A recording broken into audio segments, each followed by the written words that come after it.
आप सभी किसान भाइयों को नमस्ते प्रणाम। जी हाँ साथियों, आज एक फिर नई वीडियो के साथ हाजिर हूँ। उम्मीद करता हूँ कि यह वीडियो आपको पसंद आएगी। किसान भाइयों, आज हम बात करने वाले हैं, गर्मी का महीना आ रहा है तो इसमें किसान भाई कैसे अपने पशुओं के लिए हरे चारे का प्रबंध करें। साथियों, इसी विषय पे हम बात करेंगे, लेकिन आप इससे पहले यदि चैनल पे नए हैं तो चैनल को जरूर सब्सक्राइब कर लीजिए और प्यारी सी बेल आइकन को दबाना ना भूलें ताकि हमारे नए नोटिफिकेशन आपको सबसे पहले मिल सके। आइए किसान भाइयों, बात करते हैं हरे चारे के प्रबंध की। वैसे तो किसान भाई, आपको पता ही होगा कि बहुत सारे ऐसे किसान भाई हैं जो कि पशुपालन करते हैं, लेकिन गर्मी में हरे चारे का प्रबंध न होने के कारण से उनके पशुओं में तमाम प्रकार की समस्याएं आती हैं और पशुधन उनका नुकसान हो जाता है। तो साथियों, कहीं ना कहीं ये बहुत बड़ी एक समस्या है किसानों के लिए। किसान भाइयों, हरा चारा बहुत ही जरूरी है, क्योंकि गर्मी में तापमान अधिक हो जाने की वजह से खास करके दुधारू पशुओं को बहुत बड़ा नुकसान होता है। उनकी दूध देने की क्षमता एकदम से कम हो जाती है। इसलिए हमें बहुत ज़रूरी होता है कि हरे चारे का प्रबंध करना चाहिए। खास करके जैसे अगर आप बकरी पालन करते हैं तो बकरियों के लिए भी यह बहुत मायने रखता है, क्योंकि किसी भी जानवर के लिए उनके बॉडी का टेम्परेचर मेंटेन करने के लिए हरे चारे का बहुत ही रोल होता है शरीर के अंदर। तो साथियों, गर्मी में जैसा कि होता है, जो वनस्पतियाँ होती हैं, घास फूस वगैरह, ये सूख जाती हैं। इसलिए जो बकरी पालन करते हैं किसान भाई, उनके लिए या अन्य कोई पशुपालन करते हैं, उनके लिए यह बड़ी समस्या हो जाती है हरे चारे का प्रबंध करना। गर्मियों में हरा चारा बहुत ही कम हो जाता है, इसलिए हमारे जानवरों में तमाम प्रकार की समस्याएं होती हैं, जिससे कि हम किसान भाइयों को काफ़ी नुकसान झेलना पड़ता है। बात करते हैं वैसी फसलों की जिन्हें हम किसान भाई गर्मी में आसानी से बो सकते हैं और उसको हम अपने जानवरों को खिला सकते हैं। तो साथियों, आइए पहले बात करते हैं नेपियर की। नेपियर एक ऐसी घास है जो कि हम गर्मी के महीने में उसे लगा के अपने जानवरों को उसको पैदा करके अपने जानवरों के लिए हरा चारा प्राप्त कर सकते हैं। इसके बाद आता है मूंग। होता है मूंग की भी बुआई गर्मी में ही की जाती है, जिससे कि गर्मियों में जानवर उसको बहुत ही आसानी से खाते हैं। बड़े चाव से बकरियां उसे खाती हैं।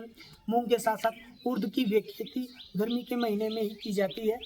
और इसके साथ साथ अन्य और जो फसलें होती हैं जो कि गर्मी में हम बो सकते हैं और बो के उनको अपने जानवरों को खिलाने के लिए काम में ला सकते हैं किसान भाइयों।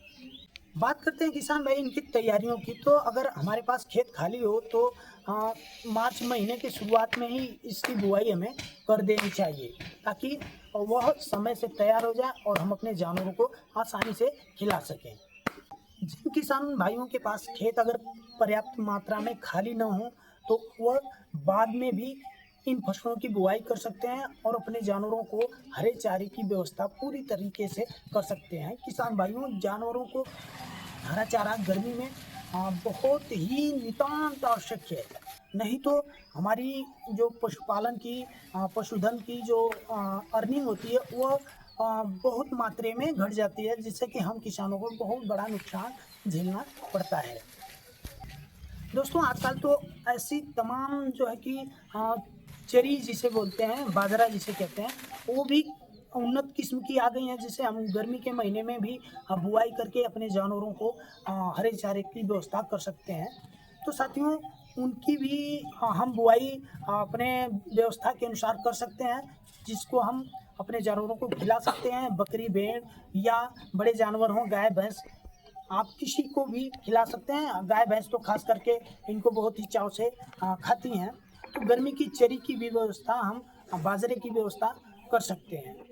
बात करें किसान भाइयों इस फसलों की सिंचाई की, तो हाँ, गर्मी के महीने 1 हफ्ते से 10 दिन के अंदर में हमें इनकी सिंचाई निरंतर करनी चाहिए, ताकि वह फसल काफ़ी अच्छी ढंग से ग्रोथ हो और उसमें जो पानी की मात्रा हो वह मेंटेन रहे, ताकि हमारे जानवरों को किसी भी तरह का कोई नुकसान न हो। दोस्तों, अगर बात की जाए इसमें उर्वरक देने की, तो जो हमारा यह नेपियर है और जो बाजरा, चरी टाइप की फसलें हैं, उनमें तो थोड़ा बहुत यूरिया का छिड़काव वगैरह करना पड़ता है।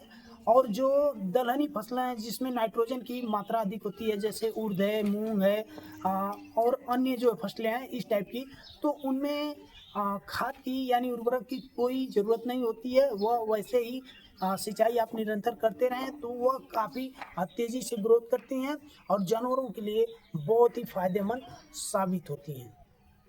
यदि किसान भाई आप भी बकरी पालन करते हैं तो आप भी अपने जानवरों के लिए हरे चारे का प्रबंध निश्चित रूप से करें और इस तरीके से यह विधि अपना के आप भी अपने जानवरों को स्वस्थ मस्त रख सकते हैं। किसान भाइयों, इस तरीके से आप अगर बकरी पालन करते हैं तो आपको अधिक फायदे होने की संभावनाएं बढ़ जाती हैं।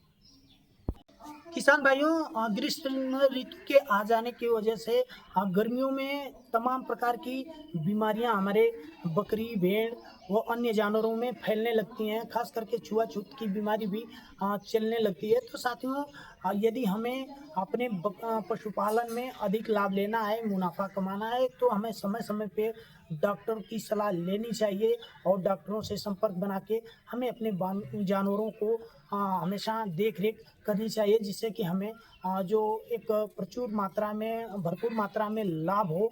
इसके लिए हमें पूरी तरह से तत्पर रहना चाहिए। किसान भाइयों, यह वीडियो आपको कैसी लगी कमेंट बॉक्स में ज़रूर बताइएगा। वीडियो पसंद आए तो इसे एक लाइक ज़रूर करना। और साथियों, इसी वीडियो के साथ होते हैं अलविदा। फिर मिलेंगे नेक्स्ट वीडियो में, तब तक के लिए धन्यवाद। जय हिंद।